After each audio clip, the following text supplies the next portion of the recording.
So is it back to policy paralysis for this government? Do tell us what you think. Joining us on the program tonight, we have Union Minister Mr. Ashwini Kumar from the BJP. We have Mr. Chandan Mitra from the CPM, Mr. Prasanjit Bose, and here in the studio with us, the political editor of the Hindustan Times, Mr. Vinod Sharma. Mr. Ashwini Kumar, to you first. Isn't this today a huge embarrassment for the government? There were ministers like yourself who until a few days ago were strongly defending this decision, saying that there was no way there would be any pause, hold back, roll back, whatever you want to call it. Now you have this turnaround today, which industry has described as a regressive move. Well, please quote me correctly. I said there will be no rollback, and I have seen the statement today, I have read the statement today. It says that we have suspended the operationalization of the policy announcement on FDI. I don't think it is an announcement of a rollback.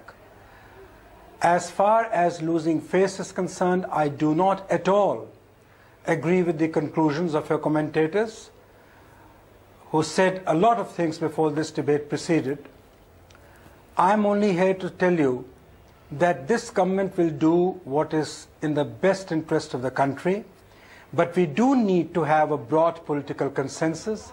We need to deepen the political consensus behind an extremely important policy initiative.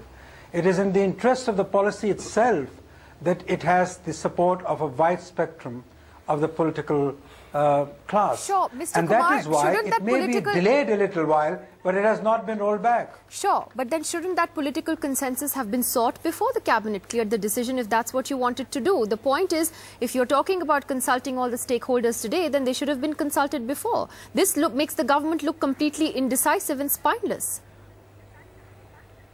My information is, and I know as a matter of fact, that wide-ranging consultation had taken place. But it may be true that we probably did not gauge the intensity of differences in perception.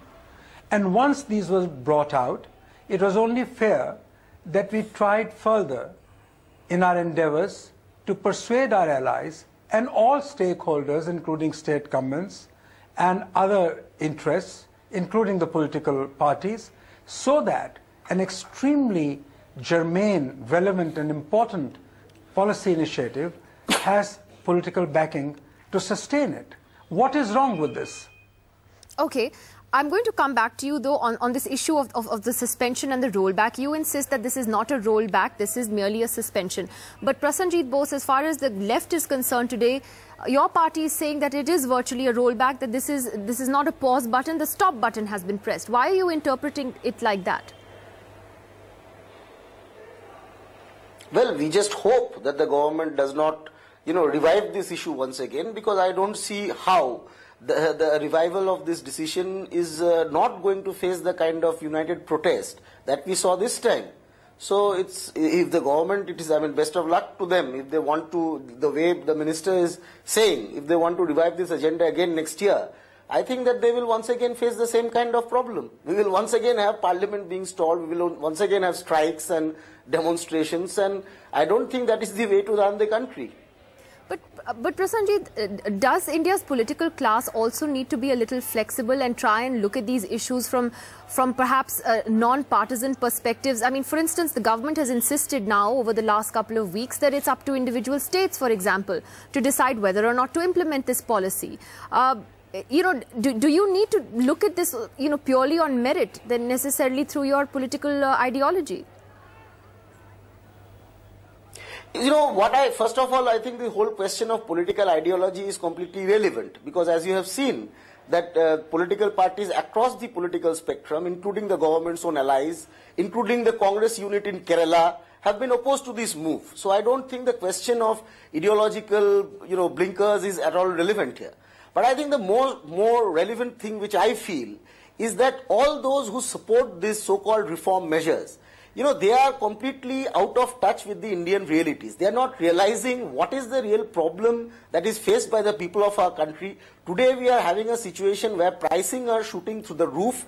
People are suffering from price rise. There is a huge crisis in agriculture.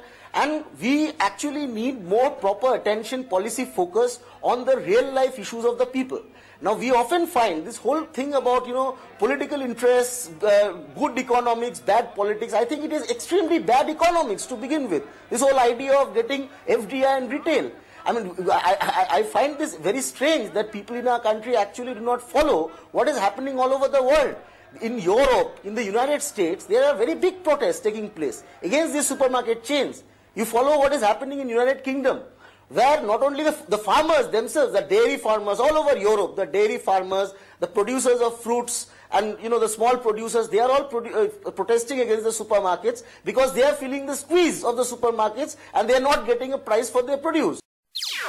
NDTV's cricket app, Android and iPhone, fastest scorecard, special analysis, and much more. Download free. ndtv.com/apps.